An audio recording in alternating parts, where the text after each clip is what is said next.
السلام علیکم سامعین، 16 سفر المظفر ہے، 14 ستمبر ہے۔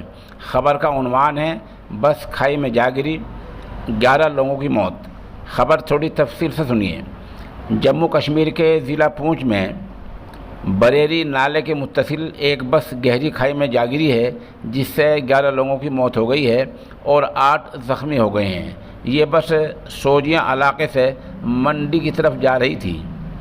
حادثے کے فوراً بعد مقامی لوگ اور پولیس نیز فوج بچاؤ میں لگ گئے اور زخمیوں کو فوری طور پر علاج کے لیے ہسپتال پہنچایا گیا ہے۔ جموں کشمیر کے ایل جی منوج سنہا نے اس حادثے پر دکھ کا اظہار کیا ہے اور ساتھ ہی جو لوگ حادثے کا شکار ہوئے ہیں ان کے ورثاء کے لیے، گھر والوں کے لیے 5 لاکھ روپے معاوضے کا اعلان کیا ہے۔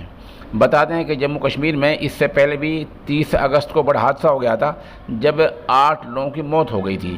بہرحال یہ ایک بڑا حادثہ ہوا ہے۔ کون لوگ مرے ہیں، کن کا انتقال ہوا ہے، یہ ابھی تک ایجنسی نے نہیں بتایا ہے۔